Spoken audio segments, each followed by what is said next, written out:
Welcome guys, मेरा नाम है फवाद ज़करिया भूरी। उम्मीद है आप सब लोग खैरियत से होंगे। आज हम जिस फ्रेग्रेंस के बारे में बात करने जा रहे हैं, ये जब से रिलीज़ हुई है तब से लेके अब तक, यानी 2006 में ये लॉन्च हुई और आज तक इसके बारे में मुसलसल एक डिबेट चलती रहती है फ्रेग्रेंस कम्युनिटी के अंदर। जब भी फॉल और विंटर का सीज़न लगता है और इस परफ्यूम का जिक्र आता है तो एक डिबेट शुरू हो जाती है। किसी को ये बहुत अच्छी लगती है और किसी को ये बिल्कुल भी अच्छी नहीं लगती। इस तरह की फ्रेग्रेंसेस को हम लोग कहते हैं पोलराइजिंग फ्रेग्रेंसेस, यानी कि या तो आपको ये बहुत अच्छी लगेगी यानी आपको बिल्कुल ये समझ में नहीं आएगी। तो this is Encre Noire from the house of Lalique. बहुत ही यूनिक किस्म की फ्रेग्रेंस है और वेटिवर इसके अंदर कूट कूट के भरा हुआ है। वेटिवर के नोट की वजह से ही मैंने भी इसको ब्लाइंड बाई किया था। जब इसका नोट स्ट्रक्चर वगैरह देखा ऑनलाइन तो मैंने यानी कि इसको मुझसे रहा नहीं गया, मैंने उसको फ़ौरन ऑर्डर प्लेस कर दिया। टॉप मिडल बेस हर जगह पे उन्होंने वेटिवर का इस्तेमाल किया। एंड वेटिवर यानी खस जो है वो one of my favourite notes हैं। ललिक के बारे में थोड़ा सा आपको मैं पहले बता दूं। ललिक इज़ अ बॉटल मैन्युफैक्चरर। गिलास की बॉटल्स बनाते हैं, ये दूसरी बॉटल्स भी बनाते रहे होंगे। तो ये बॉटल मैन्युफैक्चरिंग इंडस्ट्री में बहुत पहले से थे। परफ्यूम्स बनाना इन्होंने बाद में शुरू किया। This is why they are called a designer fragrance brand rather than a niche brand. जबकि जो परफ्यूम इन्होंने बना दी हुई है यहाँ पे, ये अगर डिज़ाइनर ब्रांड का लेबल इन पे ना लगा होता तो ये एक नीश परफ्यूम हाउस की एक नीश फ्रेगरेंस से कम की फ्रेगरेंस नहीं है। तो शुरू शुरू करते हैं अपना रिव्यू। सबसे पहले इसकी बॉटल को देख लेते हैं। कैप आपने देख लिया होगा, जिस तरह से मैंने खोला है इसमें बड़ी जान लगानी पड़ती है कैप खोलने के अंदर, और बंद होता है तो आपको आवाज़ भी बड़ी ज़ोर से आई होगी इसकी बंद होने की। Really clicks on its place. The cap is so powerful. लेकिन ये वो चंद एक बॉटल हैं जिसको मैं आपको कह सकता हूँ यार उसके ढक्कन से आप उसको उठा लें, लेकिन do not make it a habit. तो इसका जो बॉटल है वो बहुत ही प्रीमियम इन्होंने इसको डिज़ाइन किया है। बहुत ही प्रीमियम गिलास यहाँ पे यूज़ हुआ है। थिक हैवी ग्लास बॉटल है। एटमाइज़र इसका इस ओके, बहुत ज़्यादा ज़बरदस्त एटमाइज़र नहीं है लेकिन it does it's job very well. तो फ्रंट पे बहुत ही सिंपल सा इन्होंने ऑनके नोयर लिखा हुआ है। This is the only thing I do not like about the bottle. Otherwise the colour, the quality and the build material is exceptionally good. Bottom पे आपको इसके अंदर सारी डिटेल मिल जाएगी अपनी परफ्यूम के बारे में। इस ये ईडीटी कॉन्सेंट्रेशन में है, ईडीपी कॉन्सेंट्रेशन नहीं है इसकी। लेकिन डिस्पाइट दिस फैक्ट कि ये ईडीटी है, ये बहुत सारे एक्सट्रेक्टेड परफ्यूम से भी बैटल कर सकता है। 100 ml की ये बॉटल है। अगर इसका कैप को अगर हम देखें तो कैप इसका ऐसा लगता है जैसे कि रियल वुड का बना हुआ है, लेकिन ये है प्लास्टिक, बेसिकली हार्ड प्लास्टिक इन्होंने यहाँ पे यूज़ किया हुआ है। Not very heavy and not very light as well, लेकिन it feels very premium in your hand. The bottle is really very very heavy. इस नीचे आपको बॉटम के अंदर इसका बैच कोड वगैरह सारी चीज़ें मिल जाएंगी। तो this is all about the bottle. Let's jump to the fragrance. Fragrance की अगर हम बात करें तो जैसा मैंने आपको शुरू में बताया था कि ये फ्रेगरेंस बहुत ही पोलराइजिंग किस्म की फ्रेगरेंस है। या तो आपको बहुत अच्छी लगेगी या आपको बिल्कुल भी अच्छी नहीं लगेगी। मैंने वेटिवर की वजह से इसको ऑर्डर तो कर लिया, लेकिन जब मैंने इसको पहली दफ़ा स्प्रे किया तो to tell you the truth and to be very honest, मैंने शुरू में यानी कि मुझे ऐसा लगा मैंने पता नहीं क्या लगा लिया यार। इतना डस्टी, इतना ड्राई, इतना अर्दी किस्म का, और मैंने परफ्यूम कभी इससे पहले लगाया नहीं था। उससे पहले हम ज़्यादातर ब्लू फ्रेगरेंसेस या डिज़ाइनर फ्रेगरेंसेस में यूजुअली खेल रहे होते थे। तो परफ्यूम की जो जो दुनिया है उसके अंदर हम समझे नए नए थे, और इतना चैलेंजिंग परफ्यूम मैंने इससे पहले कभी अप्लाई नहीं किया था। तो मेरे लिए भी शुरू के अंदर जब मैंने इसको लगाया तो उसके लगाने के बाद मैंने इसको अलमारी में रख दिया कुछ अर्से तक के लिए। थोड़े टाइम के बाद फिर मैंने इसको निकाला, फिर लगाया, तो थोड़ा टेस्ट डेवलप हुआ, थोड़ा अच्छा लगा। फिर मैंने 2-3 दिन लगाने के बाद उसको फिर अलमारी में रख दिया, फिर निकाला कुछ दिनों के बाद, फिर अप्लाई किया and then started to grow on me. और फिर उसके बाद मेरा जो उसके अंदर टेस्ट डेवलप होना शुरू हुआ है, और उसके बाद जो मुझे पसंद आना शुरू हुई है। तो आज तक ये मेरी फॉल विंटर की one of the most favourite fragrances है। इसके नोट ब्रेकडाउन की अगर हम बात करें तो फ्रेगरेंटिका पर तो बड़े सिंपल से 3 नोट आ रहे हैं। इस ओपनिंग में सिर्फ साइप्रस है, मिडिल में इसके आपके इन्होंने फ्रेगरेंटिका पे जो लिस्ट किया हुआ है, मिडिल में इन्होंने इसके अंदर मेंशन किया हुआ है कि वेटिवर, और बेस नोट्स के अंदर कैशमीर वुड और मस्क। बड़े सिंपल से 3-4 नोट इन्होंने फ्रेगरेंटिका पे दे दिए हैं। लेकिन फिर मैं ललिक की वेबसाइट पे गया, वहाँ पे जाके इसकी नोट डिटेल्स निकाली तो उन्होंने वहाँ पे इसको थोड़ा सा बेहतर एक्सप्लेन किया है। और है तो यही नोट्स, लेकिन थोड़े से यानी कि थोड़े ज़्यादा डिटेल के अंदर है। ओपनिंग के अंदर इन्होंने साइप्रस का यूज़ किया है, और वेटिवरल का यूज़ किया है, वेटिवरल एसीटेट इसके अंदर मेंशन हुआ है। और मिड नोट्स के अंदर इसके अंदर बुरबन बुरबन बुरबन बुरबन वेटिवर, हाइटी वेटिवर, और ड्राई डाउन के अंदर इसके अंदर कैश्मीर वुड और मस्क ये इन्होंने इस्तेमाल किए हैं। तो basically to sum it up, opening के अंदर इसके अंदर साइप्रस और वेटिवर है, मिडिल के अंदर इसका आपके वेटिवर है, और ड्राई डाउन के इसके अंदर आपको कैश्मीर वुड और मस्क मिलेंगे। तो this is the note break down simply put. अब ये स्मेल कैसा करती है वो मैं आपको थोड़ा सा एक्सप्लेन कर देता हूँ। जो इसका नाम है उसका मतलब निकलता है ब्लैक इंक। इन्होंने इसको डिज़ाइन भी एक इंक पॉट की तरह किया है, लेकिन इसके अंदर एक मेटेलिक वाइब इन्होंने क्रिएट करने की कोशिश की है, एक इंकीनेस का इन्होंने इफेक्ट डालने की कोशिश की है through by using various accords. तो वो इंकीनेस आपको जो महसूस होगी इसके अंदर वो ऐसा जैसे कि आपने अगर फोटोकॉपी मशीन के टोनर को कभी स्मेल किया हो, या आपके ऑफिस में कोई अगर प्रिंटर रखा हो हैवी ड्यूटी, तो उसके जो टोनर होते हैं उसके अंदर एक इंक, उसकी जो इंक होती है ना उसके अंदर एक मेटेलिक किस्म की वाइब आती है, अगर उसको दूर से स्निफ करें तो वैसे इन्होंने वाइब यहाँ पे क्रिएट करने की कोशिश की। That kind of inkiness is there. ये बहुत ही डार्क, बहुत ही पोटेंट किस्म की स्मेल है। इसको स्प्रे करके कोई ढक्कन भी नहीं खुलता इसका।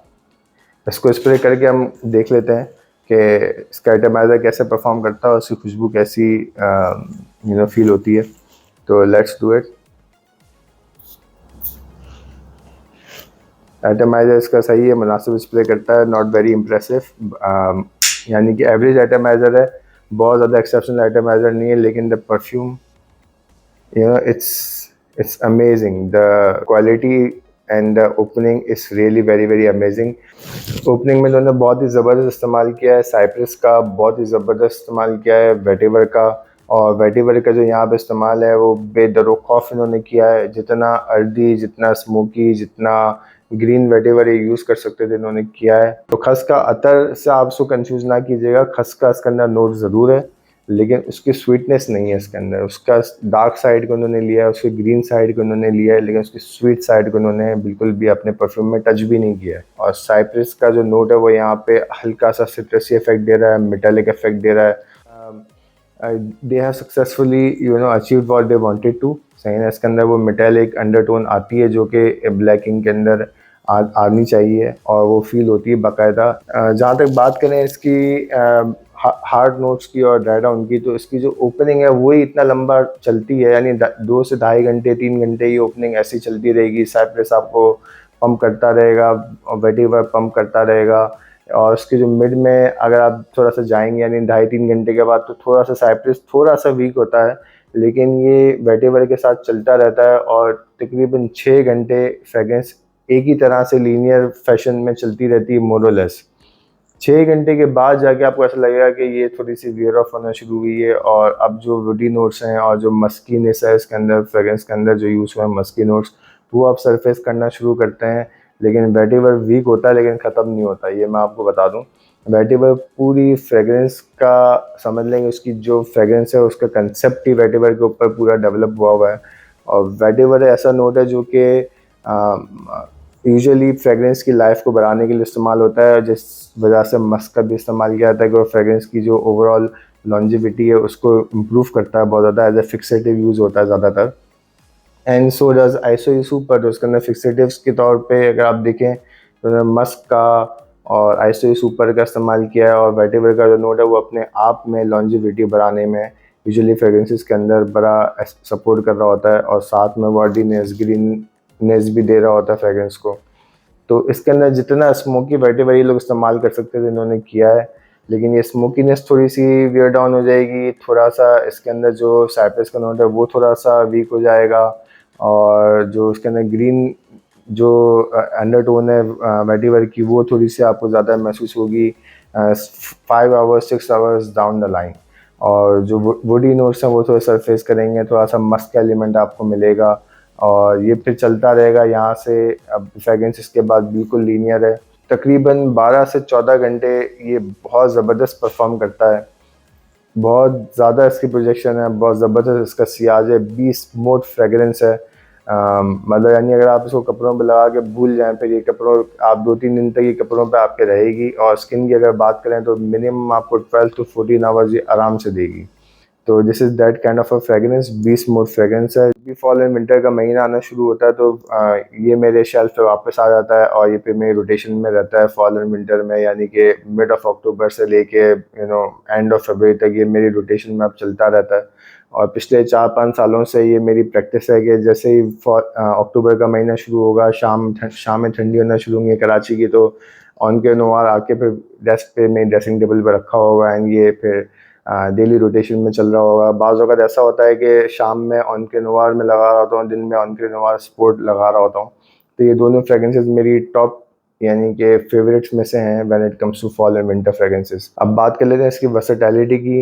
इंतहाई वर्सेटाइल फ्रेगरेंस है, ऑफिस वेयरिंग, कैजुअल वेयरिंग, हर तरह के ओकेजन के लिए आइडियल है, परफेक्ट है। उसको ब्लाइंड बाय के लिए मैं रेकमेंड नहीं करूँगा। इसको आप 2-3 दफ़ा एक्सपीरियंस करें, 4-5 दफ़ा एक्सपीरियंस करें बल्कि, उसके बाद जाके फिर आप डिसाइड करेंगे whether this fragrance is for you और नॉट। किसी दोस्त से बोरो कर लें या इसका पहले डिकांट मंगवा लें, डिकांट से फिर इसको टेस्ट करते रहें, यानी 5 ml 10 ml का अगर आप इसका डिकांट यूज़ करते हैं तो आपको उसमें एक फेयर आइडिया मिल जाता है कि ये परफ्यूम आपके लिए कितना सूटेबल है या नहीं है। तो ब्लाइंड बाय इसको हरगिज़ भी ना करें। अगर तो आप ब्लू और डिज़ाइनर फ्रेगरेंसेस यूज़ करते हुए आ रहे हैं तो हाँ, अगर आपका नीश परफ्यूमरी से थोड़ा बहुत भी ताल्लुक़ रहा है माजी में या आपके पास कोई नीश लेवल की फ्रेगरेंसेस हैं, then you can take the chance. And vetiver अगर आपका फेवरेट नोट है तो वेटिवर लवर्स के लिए ये बहुत ज़बरदस्त एक ऑफरिंग है फ्रॉम द हाउस ऑफ ललिक। इसकी प्राइस पॉइंट की अगर हम बात करें तो करंटली ये मार्केट में 11 से 12 हज़ार रुपये के लगभग पाकिस्तानी रुपीज़ के अंदर अवेलेबल है, जो कि मैं इसके भी ऑनलाइन रेट्स देख रहा था। और 11-12 हज़ार रुपये में this fragrance is a beast of a fragrance. अगर आप उसको कंपेयर कराना चाहें तो आप उसको कंपेयर करा सकते हैं बड़े हाई एंड और नीश परफ्यूम्स के साथ, जैसे कि संताल 33 है। अगर आप उससे उसको कंपेयर कराएं, उसकी परफॉर्मेंस, उसकी क्वालिटी को, तो ऑन के नोवार को आप उसके पैरेलल रख के कंपेयर करा सकते हैं। This is that kind of, ये उस लीग में जाके खेलती है। तो उस हिसाब से अगर इसका प्राइस पॉइंट देखें तो बहुत ही मुनासिब प्राइस पॉइंट है। इसी वजह से जो यूट्यूबर्स या जो हमारे रिव्यूअर्स हैं परफ्यूम के, वो उसको आमतौर पे कहते हैं कि यार ये नीश परफ्यूम आपको मिल रहा है बहुत ही बजट फ्रेंडली प्राइसेस के अंदर। And I must say I second them in their opinion, in their view about this fragrance, कि बिल्कुल ऐसा ही है। एक नीश परफ्यूम, नीश कैटेगरी का परफ्यूम, एक नीश क्वालिटी का परफ्यूम आपको बहुत ही अफोर्डेबल, बहुत ही बजट फ्रेंडली रेट्स के अंदर मिल रहा है। तो that is all for today's review. मिलते हैं अगले रिव्यू में एक नए परफ्यूम के साथ इंशाल्लाह ताला। तब तक के लिए अपनी दुआ में मुझे याद रखिएगा। अस्सलाम वालेकुम।